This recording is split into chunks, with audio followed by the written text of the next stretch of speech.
الحمد لله رب العالمين والصلاة والسلام على سيد الأنبياء والمرسلين سيدنا ونبينا ومولانا محمد وعلى آله وأصحابه أجمعين. أما بعد فأعوذ بالله من الشيطان الرجيم. بسم الله الرحمن الرحيم. أم كنتم شهداء إذ حضر يعقوب الموت إذ قال لبنيه ما تعبدون من بعدي قالوا نعبد إلهك وإله آبائك إبراهيم وإسماعيل وإسحاق إلها واحدا ونحن له مسلمون. صدق اللہ العلی العظیم. محترم بزرگوں، عزیزوں، بھائیوں، میں نے ابھی آپ کے سامنے ایک آیت کریمہ کی تلاوت کی ہے جس میں اللہ جل شانہ نے سوالیہ انداز پہ ایک بات فرمائی ہے. ام کنتم شہداء اذ حضر یعقوب الموت، کیا تم لوگ اس وقت موجود تھے جب حضرت یعقوب علیہ السلام کے انتقال کا وقت قریب آیا. اذ قال لبنیہ ما تعبدون من بعدی، جب انہوں نے اپنے بیٹوں سے یہ کہا کہ تم لوگ میرے بعد کس کی عبادت کرو گے. قالوا نعبد الہک و الہ آبائک، ان سب نے یہ جواب دیا کہ ہم عبادت کریں گے آپ کے اور آپ کے آباء و اجداد کے معبود کی. آپ کے آباء و اجداد حضرت ابراہیم، حضرت اسماعیل، حضرت اسحاق، الہ واحدہ جو ایک معبود ہے، اسی معبود واحد کی عبادت کریں گے جس کی عبادت آپ کرتے تھے، آپ کے آباء و اجداد کرتے تھے. وَنَحْنُ لَهُ مُسْلِمُونَ، اور ہم سب اس کے اطاعت گزار رہیں گے. یہ سوال و جواب اللہ تعالیٰ نے قرآن پاک میں نقل فرمایا ہے. ذرا یہ خیال فرمائیے کہ سوال کرنے والے کون ہیں، کس سے سوال کر رہے ہیں، اور کس چیز کی ان کو فکر ہے دنیا سے رخصت ہوتے ہوئے. پوچھنے والے حضرت یعقوب علیہ السلام ہیں جو خود پیغمبر ہیں. ان کے والد حضرت اسحاق پیغمبر ہیں اور ان کے دادا حضرت ابراہیم پیغمبر ہیں. خود نبی کے بیٹے، نبی کے پوتے، اور پوری زندگی اپنی اولاد کی تربیت فرمائی، ان کی نگرانی فرمائی، ان کو تعلیم دی. لیکن اس کے بعد دنیا سے جاتے جاتے ان کو فکر اس بات کی ہے کہ میرے بعد میری اولاد دین کے سلسلے میں کس معیار پر ہوگی.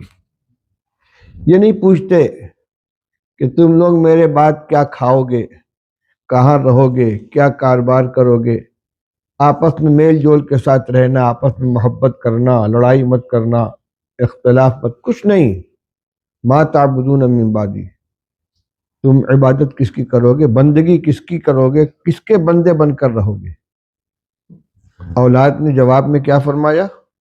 ابا جان آپ اطمینان رکھیں، ہم اسی معبود برحق کی عبادت کریں گے جس کی آپ عبادت کرتے رہے. آپ کے آباء و اجداد حضرت ابراہیم، حضرت اسحاق، حضرت اسماعیل عبادت کرتے رہے. حضرت ابراہیم علیہ السلام کو اطمینان ہو گیا.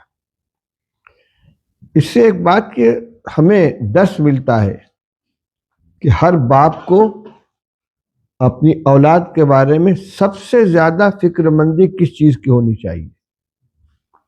ہمارا حال یہ ہے، اولاد کے بارے میں فکر مند ضرور ہیں، لیکن کس چیز کے؟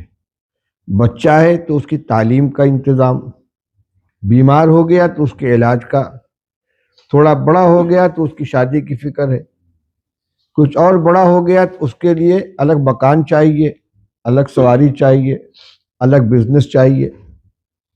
اور ہم بڑے ہو گئے تو پوتی پوتوں کو دیکھ رہے ہیں، نواسی نواسوں کو دیکھ رہے ہیں. سب بچے الگ الگ مکان میں اطمینان سے رہ رہے ہیں، الگ الگ کاروبار کر رہے ہیں، بہت مطمئن. الحمدللہ سب بچے ہمارے اپنے پیر پر کھڑے ہو گئے، ہم بہت مطمئن ہیں. لیکن یہاں کیا ہو رہا ہے؟ کسی چیز کا سوال نہیں. یہ بتاؤ کہ عبادت کس کی کرو گے. ایک مسلمان باپ اور ایک غیر مسلم باپ کے درمیان یہی فرق ہے۔ کسی نے کہا تھا ایک جملہ، اور بڑا کارآمد ہے، کہ ہمیں یہ فکر تو ہے کہ ہمارے مرنے کے بعد ہماری اولاد کا کیا ہوگا، لیکن یہ فکر نہیں ہے کہ اولاد کے مرنے کے بعد ان کا کیا ہوگا۔ یہ تو ہمیں فکر ہے کہ ہمارے مرنے کے بعد ہماری اولاد کا کیا ہوگا، اس لیے ہم ان کے لیے سارا انتظام کر کے جاتے ہیں اور سمجھتے ہیں کہ ہم نے اپنی ذمہ داریاں پوری کر دی۔ لیکن جب وہ خود مریں گے تو ان کا کیا حال ہوگا، ان کے ساتھ کیا معاملہ ہوگا، اس کے لیے ہم نے کیا تیاری کی ہے۔ اس واقعے کو جو نقل کیا ہے اللہ تعالیٰ نے قرآن پاک کے اندر، ہمیں اس میں یہ تعلیم ملتی ہے کہ اپنی اولاد کی دینی تعلیم، دینی تربیت، ان کے ایمان اور عقیدے کی حفاظت کا انتظام کرنا، یہ والدین اور خاص طور سے والد کی سب سے بڑی ذمہ داری ہے۔ تعلیم دلائیں گے، ٹھیک ہے، ان کی دنیا میں زندگی گزارنی ہے، اسباب معیشت فراہم کریں گے، کاروبار، بزنس، ملازمت، جو بھی ذریعہ ہو، لیکن یہ وہ چیزیں ہیں جن کی فکر اولاد کو خود ہوتی ہے۔ بچہ جب بڑا ہوگا تو خود اسے اپنے مستقبل کے بارے میں فکر ہوگی، وہ اپنا میدان چنے گا، مجھے کیا کرنا ہے، کون سی لائن اختیار کرنی ہے، اب باپ اس کی مدد کرے گا۔ لیکن سب سے پہلی جو ذمہ داری اولاد کی کے سلسلے میں والدین کی ہے، وہ ان کے ایمان اور ان کے عقیدے اور ان کے اخلاق اور ان کی عبادات اور ان کی دینداری کی تعلیم اور اس کی حفاظت کی ہے، کہ بچہ جب شعور کی عمر کو پہنچے تو وہ مسلمان بچہ بن چکا ہو۔ کوئی وجہ تو ہے۔ رسول اللہ صلی اللہ علیہ وسلم ارشاد فرماتے ہیں، مروا صبیانکم بالصلاۃ وہم ابناء 7 واضربوہم علیہا وہم ابناء 10۔ بچہ 7 سال کا ہو جائے تو اس کو نماز کا حکم دو، اور 10 سال کا ہو جائے نماز نہ پڑھے تو اس کی پٹائی کرو۔ شرعاً بالغ ہونے سے پہلے کوئی بچہ کسی چیز کا مکلف نہیں ہے، نہ اس پر نماز فرض ہے، نہ روزہ فرض ہے، نہ حج فرض ہے، نہ زکوٰۃ فرض ہے، غیر مکلف کہا جاتا ہے۔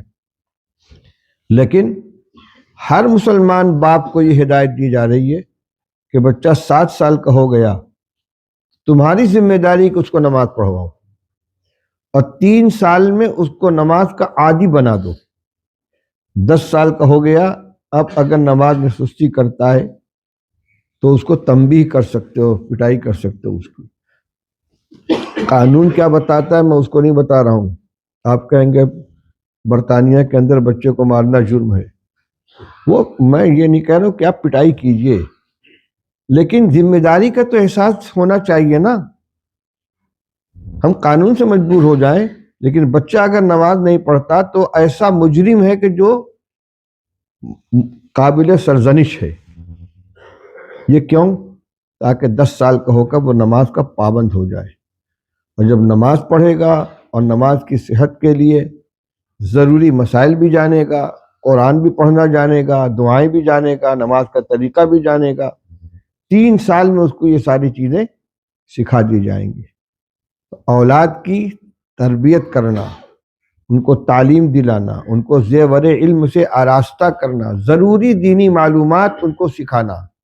ہر بچے کو عالم بنانا ضروری نہیں ہے کہ ہر بچہ عالم بن جائے، مفتی بن جائے، لیکن ضروریات دین کا علم تو ہونا چاہیے، بنیادی عقائد کا جاننا تو ضروری ہے۔ اور یہ تعلیم کی ذمہ داری کس کی ہے؟ سرپرستوں کی ہے۔ آپ عصری تعلیم دلائیے، اسکول کی تعلیم دلائیے، بالکل منع نہیں کرتے ہم۔ دنیا میں رہنا ہے، یہاں کی زندگی گزارنی ہے، یہ ضرورت کی چیزیں اس کو سیکھنا چاہیے، لیکن ایک عام آدمی میں اور ایک مسلمان کے بچے میں فرق ہونا چاہیے۔ اس کو صرف یہی نہیں رہنا ہے بلکہ یہاں کے بعد کہیں اور بھی رہنا ہے، تو یہاں کے لیے اتنی محنت کر رہا ہے 60 70 80 سال کی عمر کے لیے، ابد الآباد کی زندگی کے لیے وہ کتنی محنت اس کو چاہیے، جس کی ذمہ داری ماں باپ کی ہے، اور اس کے اندر بھی اس کا شعور پیدا کرنا، اس کو احساس دلانا۔ یہ ہے ہمارا مسئلہ، جبکہ آج کل ایمان اور عقیدے کو مجروح کرنے کی اور بچوں سے دینداری کو نکالنے کی، بلکہ مذہب بیزاری، مذہب کے بارے میں، دین کے بارے میں نوجوان شک و شبہ کا شکار ہو۔ اسلام کیا چیز ہے، صحیح بھی ہے کہ نہیں ہے، تقدیر کیا چیز ہے، قیامت بھی آئے گی کہ نہیں آئے گی، جنت و جہنم کی کچھ حقیقت ہے یا یہ مولانا لوگ ویسے ہی اڑاتے ہیں۔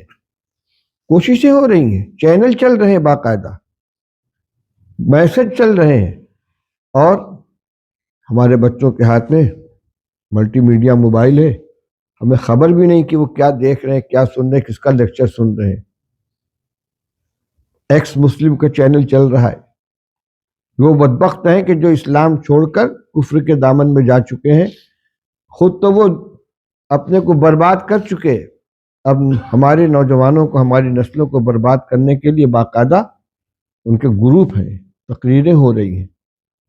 ہمیں، ہماری یہ بھی ذمہ داری ہے کہ اپنے بچوں کو نگرانی کریں، دیکھیں وہ کیا پڑھ رہے ہیں، کیا سن رہے ہیں، کیا دیکھ رہے ہیں، ان کا کیا مشغلہ ہے۔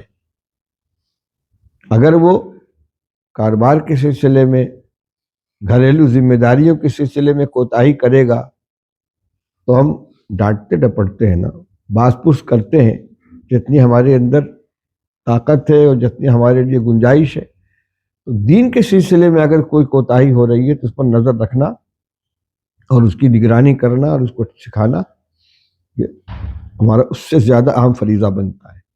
اس لیے ہر بچے کو مکتبی تعلیم دلانا، قرآن پڑھ لے، کلمہ طیبہ، کلمہ شہادت، ایمان مفصل، ایمان مجمل، ایمان مسلمان کے لیے کن کن باتوں پر ایمان لانا ضروری ہے، آمنت باللہ و ملائکتہ و کتبہ و رسلہ والیوم الآخر والقدر خیرہ و شرہ من اللہ تعالی والبعث بعد الموت، ان میں سے کوئی ایک چیز اگر وہ نہیں جانتا یا اس پر ایمان نہیں تو بتلائیے مسلمان ہے وہ؟ ہماری ذمہ داری ہے کہ نہیں؟ مکتبی تعلیم، اگر اللہ نے توفیق عطا فرمائی، آپ اپنے بچے کو عالم بھی بنائیے، انشاءاللہ اس کی بھی عاقبت سنورے گی اور آپ کے لیے بھی صدقہ جاریہ بنے گا۔ اور حافظ تو ہر بچے کو بنانا چاہیے۔ الحمدللہ یہاں ماحول ہے، خاص طور سے ہماری جو گجراتی بھائی ہیں، ایک باپ کے 3 بیٹے ہیں، 4 بیٹے، تو سب حافظ ہیں، کئی عالم ہیں۔ لیکن ہر آدمی کو یہ چاہیے کہ بچے کو شروع میں، وہ اسکول پڑھ رہا ہے، اس کے ساتھ ساتھ اس کو حافظ بنایا جائے۔ تجربہ یہ ہے کہ جس کے سینے میں قرآن محفوظ ہو گیا، انشاءاللہ اس کے سینے میں کفر نہیں جا سکتا، ایمان محفوظ ہو گیا اس کا، قرآن نے اس میں جگہ بنا لی ہے، اب اس میں کفر کی جگہ کی گنجائش نہیں نکلے گی، انشاءاللہ ایمان محفوظ رہے گا۔ اور قرآن اس کو مجبور کرے گا اپنی زندگی سنوارنے کے لیے۔ اگر اس نے پڑھا ہے اور یاد کیا ہے، ہر سال رمضان میں تراویح پڑھائے گا یا پڑھے گا، قرآن کا دور کرے گا، اس کی برکت سے انشاءاللہ اس کا ایمان اور عقیدہ محفوظ رہے گا۔ لیکن اگر ہر بچے کو نہیں کرا سکتے تو گھر میں جتنے بچے ہیں 2-4 کو، اب تو بچیوں کو بھی قرآن یاد کرایا جاتا ہے، الحمدللہ حافظات ہیں، بہت سے گھر ایسے ہیں جتنی اولاد ہیں، لڑکے لڑکیاں سب حافظ ہیں، عالم ہیں، وہ بڑے خوش نصیب ماں باپ ہیں اور بڑی خوش نصیب اولاد ہے۔ تو میری آج کی گزارش کا حاصل یہی ہے کہ ہمیں اپنی اس دینی ذمہ داری کو محسوس کرنا چاہیے۔ اللہ کا شکر ہے کہ آپ حضرات کے درمیان یہ احساس ہے، یہ علماء سے تعلق، مسجد سے تعلق، ایک مولوی کی آواز سننے کے لیے اپنے اوقات کو قربان کر کے آپ یہاں بیٹھے ہوئے ہیں، اپنا وقت قربان کر رہے ہیں، خرچ کر رہے ہیں، یہ دین کے ساتھ وابستگی اور دینی فکر ہی کی وجہ سے تو ہے۔ لیکن ہمیں جائزہ لینا چاہیے کہ کیا اتنا کافی ہے یا اس سے مزید ہمیں کچھ کرنے کی ضرورت ہے۔ حالات جتنی تیزی سے خراب ہو رہے ہیں، کفر و شرک اور ارتداد اور الحاد اور دہریت کی جس طریقے سے ہوائیں چل رہی ہیں، لوگ شکار ہو رہے ہیں، تو ان کا مقابلہ کرنے کے لیے ہمیں اپنی دینی جذبات اور دینی خدمات میں اور زیادہ اضافہ کرنے کی ضرورت ہے۔ اللہ کا شکر ہے کہ یہاں دیندار لوگ بستے ہیں، علماء سے تعلق رکھتے ہیں، مدارس کی خدمت کرتے ہیں، خود اپنے مقام پہ اچھے اچھے مدارس قائم کیے ہیں، اچھی اچھی مسجدیں قائم کی ہیں، مگر یہ سب ہم ثواب کی نیت سے کر رہے ہیں، آخرت کا اجر حاصل کرنے کے لیے، صدقہ جاریہ کے طور پر اللہ کو راضی کرنے کے لیے۔ میں آپ کو ایک فریضے کی طرف متوجہ کر رہا ہوں کہ وہ فریضہ ایسا ہے کہ اس میں اگر ہم نے کوتاہی کی ہے، بچے کی صحیح تربیت نہیں کی، اور خدا نخواستہ ہماری غفلت کی وجہ سے وہ ایمان سے ہاتھ دھو بیٹھا، یہ گمراہ ہو گیا، ہم اپنی ساری ان دینی خدمات کے باوجود پکڑے جائیں گے۔ تم نے اس طرف توجہ کیوں نہیں کی، اس طرف تمہارا دھیان کیوں نہیں گیا؟ اس وقت یہ عرض کرنا تھا۔ میں بہت زیادہ بول نہیں پاتا ہوں، میری آواز کو آپ دیکھ رہے ہیں، اور 3-4 دن ہو گیا مسلسل صبح سے شام تک ہر نماز کے بعد مختصر نصیحت کا سلسلہ چل رہا ہے، اس لیے اتنی بات پر اکتفا کرتا ہوں۔ دعا فرما لیں، اللہ تعالیٰ عمل کرنے کی توفیق عطا فرمائے۔ اللہم صلی علی سیدنا مولانا محمد وآلہ وصحبہ وسلم۔ ربنا آتنا فی الدنیا حسنۃ وفی الآخرۃ حسنۃ وقنا عذاب النار۔ اللہم علمنا مراشد امورنا واعذنا من شرور انفسنا ومن سیئات اعمالنا۔ اللہم وفقنا لما تحب وترضى من القول والفعل والعمل والنیۃ والہدى۔ رب اوزعنی ان اشکر نعمتک التي انعمت علی وعلی والدی وان اعمل صالحا ترضاه واصلح لي في ذريتي انی تبت الیک وانی من المسلمین۔ ربنا هب لنا من ازواجنا وذرياتنا قرة اعین واجعلنا للمتقین اماما۔ رب اغفر وارحم وانت خیر الراحمین۔ اے اللہ ہم سب کی خطاؤں کو معاف فرما دے، ہماری سیئات سے درگزر فرما دے۔